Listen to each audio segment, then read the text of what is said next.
What is the grossest act of revenge you've ever played a part in? Not my story, but an old maintenance guy from my old apartment complex. He heard that many cars were being broken into and he had just bought a new Jeep.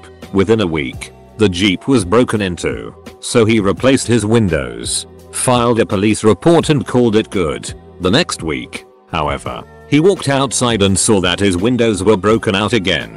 He got everything repaired and did the same thing with a police report and all. He ended up buying a new radio that probably had the latest and greatest tape player, but he knew that break-ins were still occurring in his neighborhood. This is when he thought to tape razor blades underneath the stereo in the rear so when someone grabbed it, it would slice their fingers. Within a week, he walks outside and realizes his window is broken out again. But he remembered that he taped the razor blades to the stereo. So he walks up to his Jeep and describes it as a crime scene. He said there was blood everywhere along with a blood trail on the sidewalk from the person that broke in. But his stereo was still there. No one ever ducked with his Jeep again. He said he still felt really bad for it, but he got to keep his radio.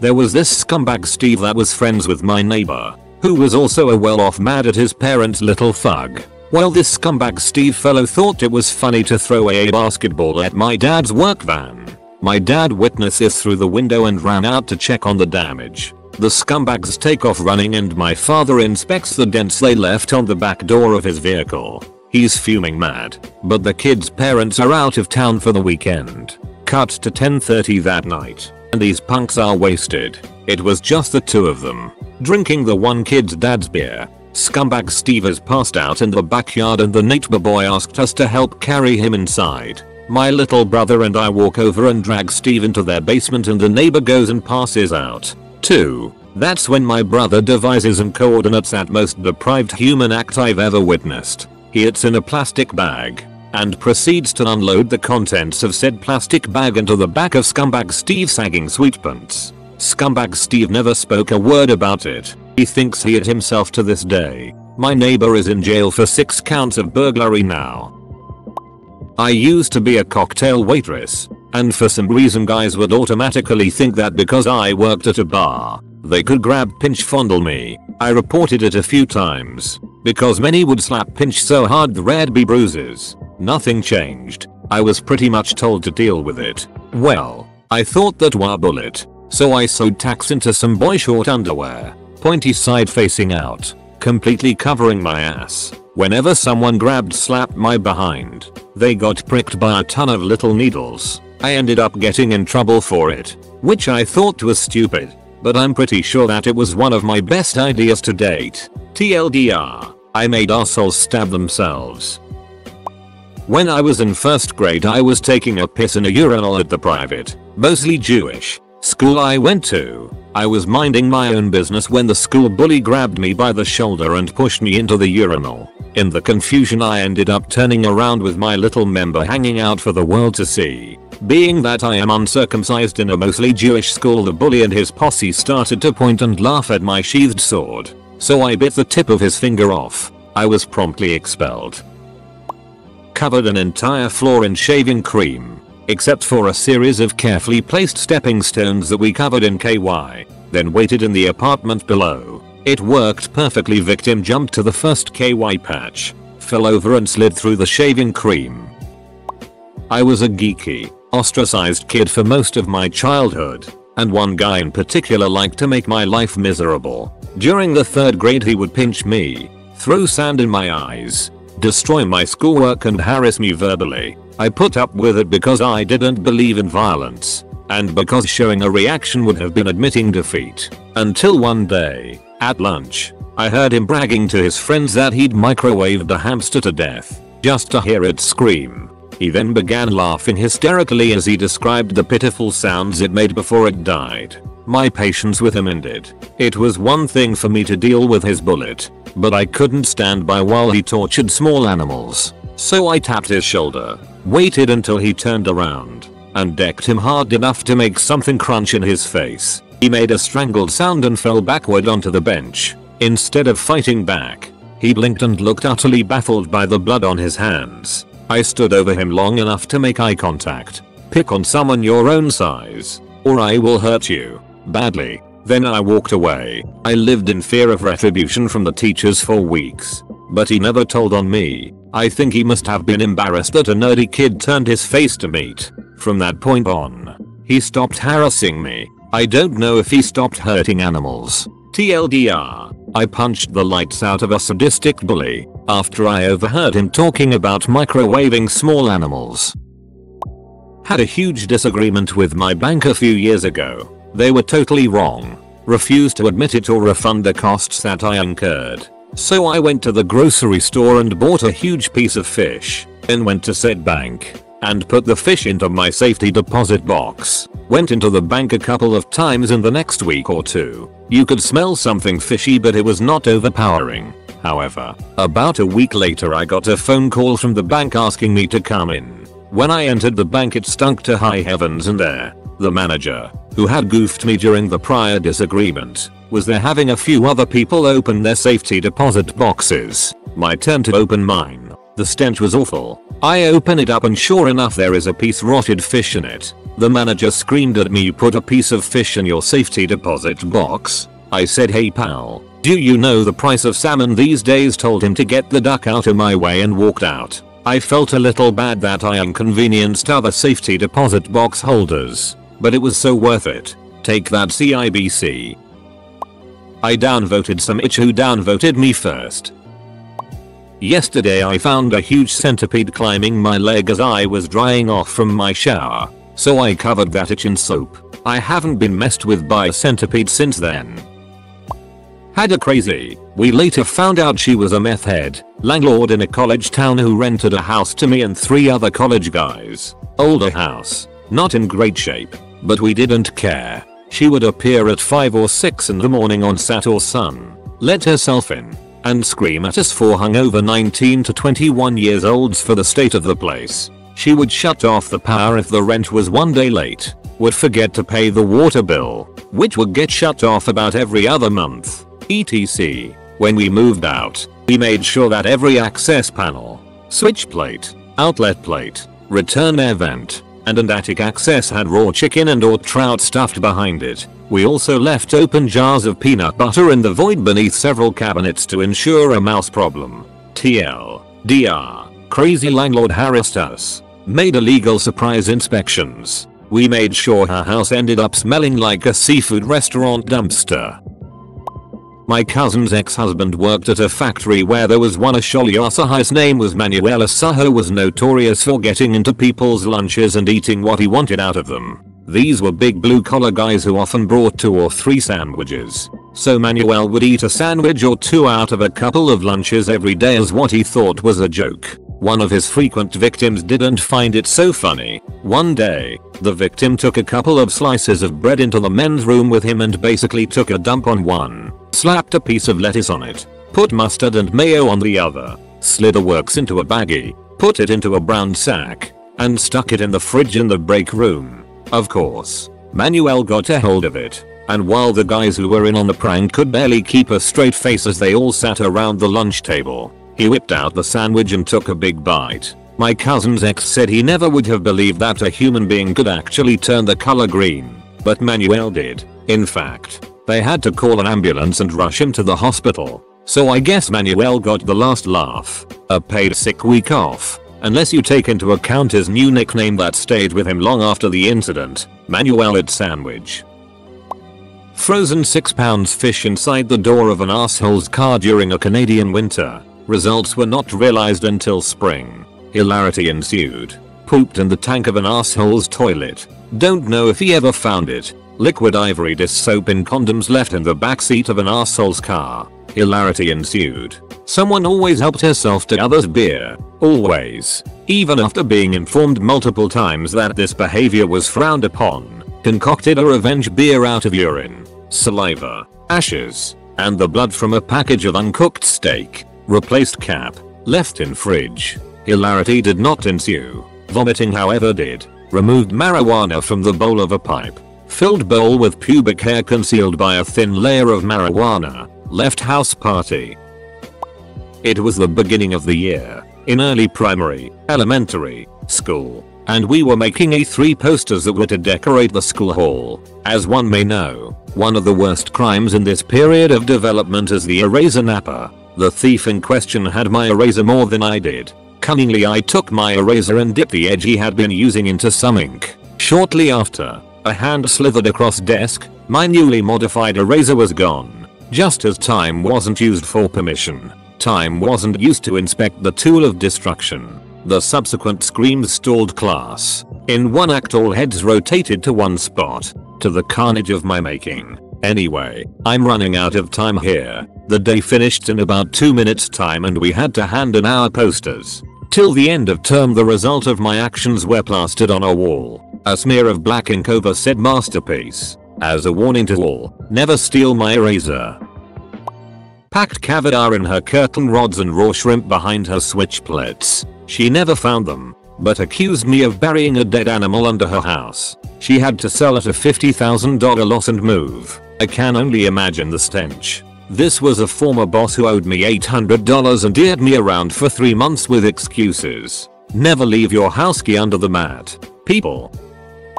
I sometimes like to put 15% or so of my paycheck into bombs for my governments to drop on innocent people. I used to work at a restaurant with a guy named Chuck. Chuck was a junkyard dog. He'd eat anything, even food off customers' plates. Anytime the kitchen would make food for the servers, he'd swoop in and eat half of it. I got sick of it, so one night I went into the back, got a lump of lard and rolled it in coconut. Then I stuck a shrimp tail on the end of it. I tossed it in the deep fryer until the coconut toasted. The perfect fake coconut shrimp. I sat it on a plate, told him it was a leftover from a table. He grabbed it and crammed it down his gullet. When he bit down, hot, white fat oozed out of his mouth. He was incredibly wary about eating it off plates from that day on. This thread is ducked up. I love it. Half of these revenges involve piss or it. What the hell is wrong with you all? When I was mad at my wife I would wait until she was asleep, then move close to her and fart on her as loud as I could. In high school I was FWB with a guy and we would have sex pretty often, always a condom, but one month I was late. Told my best friend. She told her boyfriend. And of course he told my FWB. Silly me thought he was my boyfriend. In hindsight it was just me being used for sex. FWB disappears. Won't take my calls. Nada. I get my period, but say nothing for a month. June rolls around. His birthday is coming up and so is Father's Day. Always a sad time for him since his dad had skipped out on him at an early age. I decide when to strike and how. Bought one of those small plastic containers of chicken livers. Took it home. Chopped some up. Put it in a gallon Ziploc. And poured in some bloody liquid for good measure. Then, I make a card and put a message on it. Put the card in the bottom of a small box and set the bag on top of it. Throw in some blue wrapping tissue and wrap it nicely. Wait for a day when he isn't home. A nice hot day, and leave the gift on the steps in his carport. Wish I could have seen the look on his face with the bloody chunky bag in one hand and in the other hand the card which said Happy Father's Day. Love, your son. No one ducked with me in general. This only led to adding to the degree to which I was not ducked with. It became somewhat of a local urban legend. No internet back then to debunk and mess up my plan. I dipped my nuts in my teacher's water because I thought she was being rich. A guy I was dating and living with cheated on me with one of my co-workers one night and I found out from a mutual friend as it was happening. Pretty much got a play-by-play. When he got home I confronted him about it and he hit me several times. I managed to get away and ran to a neighbor's and called the cops. The asshole obviously went to jail for the night, and I packed his it up. While packing his toiletries, I pissed on that motherfucker's toothbrush. He came to get his things the next day and I handed the boxes over. He moved in with a mutual friend and I have it on good word that he used that toothbrush for like 6 months. I am very ashamed of this, but since you asked, as a teenager, we had a neighbor with a vicious dog that had bitten me several times. After the 3rd or 4th time that the animal bit me, I threw a couple poison-laced hot dogs over the fence. The dog died. Like I said, I regret every inch of it, but I can't change what I did. I was a freshman in college and my roommate was loose. She claimed to be a lesbian and talked it about men all the time, but slept with quite a few men anyways. I didn't judge though. That is until one day we had a get together with friends and discussion got a little TMI. I ended up admitting I was a virgin in the process. Now, my roommate couldn't let this information go. She made fun of my virginity almost daily and kept up comments like you need to get laid like it would solve all my problems about insecurity. Blah blah blah. She tried setting me up with some homophobic douche, oddly enough, but that just didn't fly with me. Then she crossed the line when she put a condom filled with lotion in my bed, and it stuck to my leg, and her friend blew up a fruit-flavored lubed condom and hit me in the face with it jokingly. But I was filled with repressed virgin rage. When she was gone for the whole weekend with one of her little duck buddies, I used her toothbrush to clean my computer keys. Very nasty computer keys. I also used it to clean the dusty window and my fish's bowl. I didn't commit a visible noticeable prank because I knew she would get revenge. And this just felt wonderful. TLDR. Slutty pseudo-lesbian roommate gives me it for being a virgin. I cleaned the room with her toothbrush. I dipped my brother's toothbrush in the toilet. I'm ashamed. A friend put dog poop under the door handle of a car that blocked his building's entrance. Simple and efficient. I spunked in a girl's shampoo and never told her. I always wondered about the aftermath. A friend at school stole my car keys one day and made a copy. For a week or two he would randomly move my car to different parts of the school parking lot. I told him, if you steal my car again, I'm going to it on your truck. That week as I walked out to my car after school, I watched him drive away in it laughing. I then proceeded to it on a newspaper in the bed of his truck and then placed it on the windshield. He did not take my car again. TLDR. Friend took my car so I it on his windshield in the high school parking lot. Some girl cheated on me so I jizzed in her face lotion and threw a fake wedding ring into a lake. In college, there was a guy who was the most annoying prick imaginable that lived in the dorms with us. We had words over something. Specifics don't matter. So a friend of mine and I decided one drunken night to show him what we thought of him. For days, we ate asparagus every day in the cafeteria. We pissed into empty milk jugs to save it. Then, while the prick was away, we took a cardboard tube, held it at an angle at the bottom of the door, and poured the piss down the tube. It gained momentum in the tube and rushed under his door, covering his floor in our foul-smelling piss. Poured a friend's cup of beer out and topped it off with my piss once. Wasn't proud of what I did, but he had it coming. I told him later that night what I did. I learned that night though, that you never piss in a Marine's beer, and then tell them about it. Needless to say he tried choking me, and a knife was almost involved. We're still friends though. I once had a very sick friend. Let's call him Tony, and another, Ryan. Tony wanted revenge on this Ryan for tricking him with a new cell phone number. This kid had posed as a girl and talked to Tony for months, using googled pictures of some pretty girl, only to call him on Christmas and breaking it to him saying Merry Christmas Tony, you silly duck. This bag contained these ingredients, used condoms, a week's worth of dry semen, is morning it, piss, and peanut butter. See? Tony was very angry. So, he hurled the it bag into Ryan's face the next week at school. TLDR. My buddy Tony tossed a bag of dry semen, fresh it, used condoms, piss and peanut butter into this guy's face. Oh, and the bag exploded promptly. I once mailed it to an idiot who had been an arsehole to me. I moved to a new city. After 2 months in the apartment some new neighbors moved in upstairs. They were absolute ithead hipsters. They would be loud as hell until 3 to 4 AM every night. I talked to them on several occasions trying to find an amicable solution, but it would just exacerbate their actions. So I tracked down their emails and phone numbers. I went online and signed them up for everything I could find. Then I found a bunch of those free text notification sites. They would always leave their phones on the floors and when they'd get a call or text you could hear the phone vibrate through the ceiling. Then them come running down the hallway to answer it. When they were up late at night and keeping me awake, Through earplugs and a white noise generator, I would go and sign them up for text notification after text notification, listening them run to their phone each time. They actually got quieter and I moved out as fast as I could.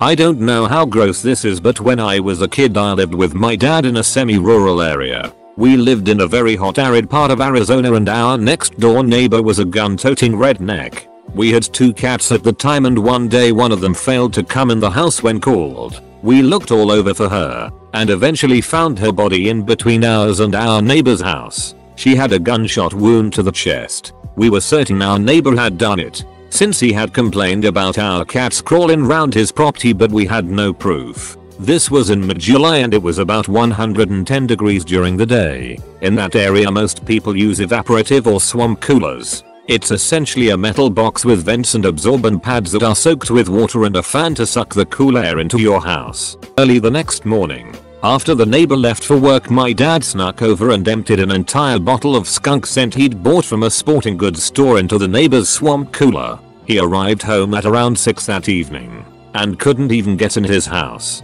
The smell was so strong, he called animal control because he thought a skunk was in his house and spent 3 days hauling out furniture and airing out his house. It didn't make me miss my cat any less, but it was satisfying in its own right.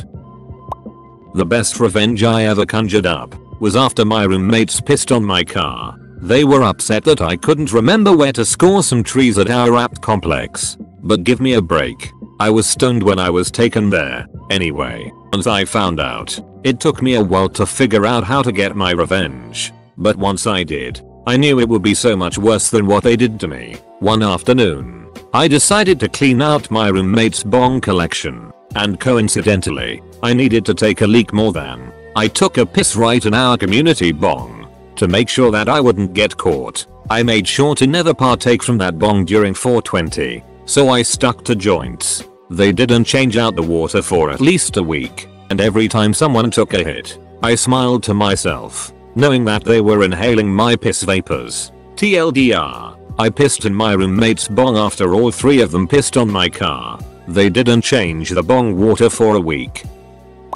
Not quite gross, but satisfying. A douchebag landlord who tried to steal from me found his precious framed wedding portrait missing from its hook. In its place was a note, so small that he could only read it if he stood on the nearby bed. The note read, "Don't stand on the bed. The portrait is under the sheets."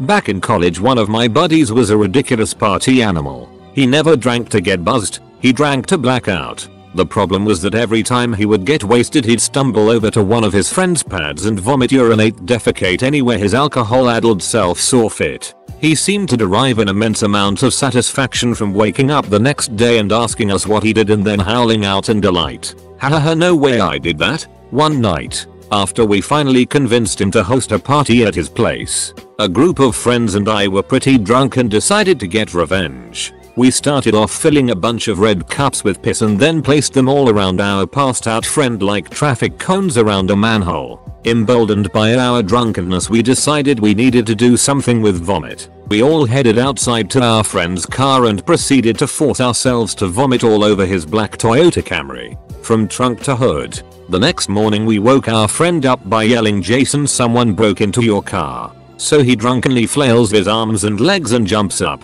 spilling a bunch of the piss cups on himself in the process, goes to his car and sees it caked in dried vomit. Not only did it take him a decently long time to wash all the vomit off, he had to do it while covered our piss. Needless to say, he did not appreciate our gag. Ho ho. Edit. Changed to he had to do it while covered in our piss. Sorry about the confusion.